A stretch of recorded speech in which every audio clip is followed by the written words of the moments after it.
क्या आप student visa apply करना चाहते हो, प्लान कर रहे हो, पर कहां कहां मिस्टेक हो रही है और क्या क्या पैसे का बार बार लॉस हो रहा है, टाइम भी जाता जा रहा है हमारा, इन चीज़ों से हमने कैसे बचना है, इसके ऊपर सारी वीडियो है। अगर इस वीडियो को आप लास्ट तक देखोगे तो आपको समझ आ जाएगी हमने कौन सी गलतियां नहीं करनी। नमस्कार, मैं Rajesh Bansal, hike visa consultant से। सबसे पहले टॉपिक होता है अधूरे डॉक्यूमेंट्स। अधूरे डॉक्यूमेंट्स क्या होते हैं? पासपोर्ट हो गया, एकेडमिक डॉक्यूमेंट्स हो गए आपके, आपने आइलेट्स या पीटी किया हुआ है, पेरेंट्स की इनकम टैक्स की रिटर्नें, और बहुत सारी ऐसी चीज़ें होती हैं जो हमने शुरू में ही सही करनी होती हैं, जिसके बेस पे हमारी एप्लीकेशन आगे बढ़ती है। ये पहला स्टेप हो गया हमारा। गलत और मिसमैच हमारी इंफॉर्मेशन, यानी कि कई बार क्या होता है कि हमारे कई जगह अलग अलग डॉक्यूमेंट पे अलग अलग नाम होता है, उसको किस तरीके से प्लान करके चलाना है, इस चीज़ पे ध्यान देना होता है। कई बार हमारी इनकम किसी पेपर पे आईटीआर पे कुछ और आ रही है, वैसे हमारी इनकम कुछ और दिख रही है, इस चीज़ को मिस्टेक होती है। ऐसे करके कई जगह मिस्टेक हमारी सी होती है, जिस करके कि हमारा वीज़ा नहीं आता। यानी कि मिक्स मैच इंफॉर्मेशन नहीं होनी चाहिए। नाम की इंफॉर्मेशन, जैसे कई जगह सरनेम लगा है, कई जगह नहीं लगा, कई जगह फादर का किसी पेपर पे अलग नाम है, मदर का किसी पेपर पे अलग नाम है, ऐसा कुछ हो सकता है। इस तरह की मिस्टेक से बचना है हमने। Week SOP. एसओपी क्या होता है कि कॉपी पेस्ट मार दिया, इंटरनेट से उठा के एसओपी को कॉपी कर दिया, या कि बच्चे के बैंड तो 5.5 है और एसओपी लिख दिया 7.5 बैंड वाला एजेंट ने। इजी एक कोई परमानेंट कोई और फिक्स कोई फॉर्मेट नहीं होता एसओपी का। एसओपी चीज क्या होती है कि बच्चा अपने बारे में लिख रहा है, अगर उसके स्कोर कम है और उसकी एजुकेशन के नंबर कम है तो उसके साथ मैच करके चीजें होनी चाहिए, और वो लगना चाहिए वीजा ऑफिसर को स्टूडेंट ने लिखा है एसओपी। और वो घुमा घुमा के चीजें घुमा घुमा के लिखने की जगह ना लस्सी बना देते हैं कई बार एजेंट। उसको इजी लैंग्वेज में लिखना है और बच्चे के हिसाब से लिखना है।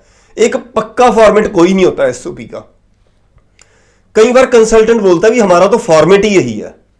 फॉर्मेट नाम की कोई चीज नहीं होती, हर बच्चे के लिए अलग अलग तरह की सिचुएशन हो सकती है, उस तरह का एसओपी चाहिए होता है।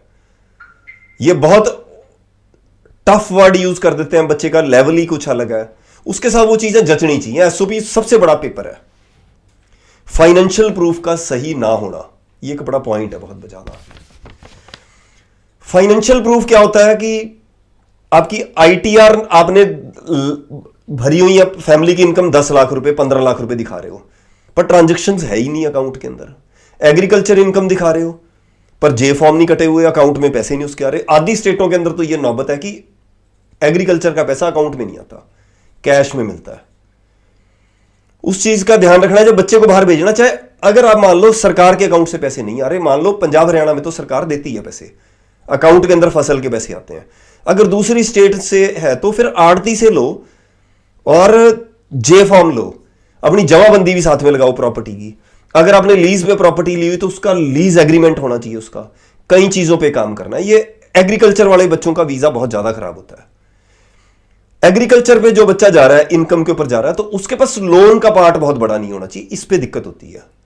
यानी कि अगर बिजनेस दिखा रहे हैं तो अकाउंट के अंदर लेन देन काफी होना चाहिए। करंट अकाउंट वैसे तो बहुत ज्यादा जरूरी होता है, अगर जीएसटी नंबर है तो और ज्यादा बेटर है, नहीं तो करंट अकाउंट हो उसके अंदर लेन देन अच्छा हो, तो ये बड़ा ज्यादा जरूरी है चीजें। यानी कि जो आईटीआर जो है वो बड़ी परफेक्ट होनी चाहिए आपकी। लोन का पार्ट छोटा होना चाहिए अगर आप अपनी फाइनेंशियल को लेके अपनी एप्लीकेशन कर रहे हैं। वीजा के बारे में हर कंट्री की अलग अलग सिचुएशन होती है। न्यूजीलैंड ऑस्ट्रेलिया में इनकम को लेके बहुत ज्यादा रोल रहता है इनकम का। अगर आप आयरलैंड की एप्लीकेशन कर रहे हैं वहां भी इनकम का बहुत ज्यादा रोल रहता है, वो बहुत ज्यादा चेक करते हैं, इनकम की साइड जाते हैं। बहुत सारे कंट्री इनकम की साइड नहीं जाते। मान लो यूएस में आईटीआर को इतना नहीं देखते हैं, यूके में भी नहीं देखते, आईटीआर को कम देखते हैं उस चीज को। जैसा आपका प्रोफाइल है वैसे कंट्री को चूज करो, उन कंट्रियों को चूज मत करो जहां की हमारी एलिजिबिलिटी नहीं बनती है। पहले तो अपनी एप्लीकेशन को समझो, फिर उसके बाद ऑफर लेटर या कुछ चीजें डालो, ताकि पैसा वेस्ट ना हो जाए बच्चे का। फैमिली का पैसा वेस्ट हो जाता है, वीजा आता नहीं है। एक और पॉइंट होता है, लास्ट पॉइंट बोल रहा हूं आपको। कंसल्टेंट ने ऑफर लेटर डाल दिया, ऑफर लेटर के नाम पे 30,000 ले लिए, 2 3 4 यूनिवर्सिटियों के मंगवा दिए। ये मैं अभी बात हुई मेरी, कोई बहरीन का स्टूडेंट था कोई, वो हुआ क्या, 30,000 ले लिए, 3-4 यूनिवर्सिटी के न्यूजीलैंड के उन्होंने ऑफर लेटर मंगवा दिए। ये एक आपके साथ भी हो सकता है ये। अब फंड बच्चे के पास 15 लाख रुपए के, ऑफर लेटर मंगवा दी 80 लाख रुपए जिसमें शो मनी लगेगी। अब क्या हुआ कि वो फ्रॉड था शुरू से एंड तक। अब कंसल्टेंट को पहले दिन पूछना चाहिए था, भाई तुम्हारे पास पैसे कितने हैं, तू ऑफर लेटर डाल रहा है यार, उसके नाम पे तू उनसे पैसे निकलवा रहे हो तुम, यानी कि तुम चीटिंग पहले दिन से कर रहा है एजेंट आपके साथ। आपकी एलिजिबिलिटी तो वहां की थी ही नहीं, ऑफर लेटर का बच्चे ने क्या करना है। तो चीजें कैसे करनी है कि शुरुआत उल्टी साइड से करनी है। अगर आप किसी भी कंसल्टेंट से एप्लीकेशन अपनी कर रहे हो, शुरुआत करनी है ए से लेके जेड तक समझने की, भाई इसमें फंड कितने लगेंगे और आपकी इनकम कितनी होनी चाहिए, एप्लीकेशन कैसे आगे बढ़ेगी, क्रॉस चेक करो किसी दूसरे कंसल्टेंट से भी। एक ही कंसल्टेंट से आप पूछ के एप्लीकेशन शुरू कर दी, आपको लग रहा है उसने इतनी बड़ी यूनिवर्सिटी से एडमिशन मंगा दी, भाई नेक्स्ट तो पूछो उससे आगे क्या होगा, उससे आगे क्या होगा। आपने उसके अकाउंट में पैसे डाल दिए, ये आपने बड़ी ज्यादा गलती की। यानी कि फ्रॉड, बहुत सारी कंपनीज फ्रॉड शुरू से ही कर रही होती हैं। सही से एप्लीकेशन लगाएंगे तो वीजा भी आएगा, नुकसान भी नहीं होगा आपका। बच्चे का 1 साल का गैप डाल दिया, 30,000 जेब से चले गए, निकला क्या बाद में, एंड में 0/0। हाइक वीजा सर्विस भी देता है, क्वालिटी भी देता है, सर्विस चार्ज वीजा के बाद पहले ना के बराबर लेता है, क्योंकि हम ओरिजिनल पेपर किसी स्टूडेंट के लेते ही नहीं है।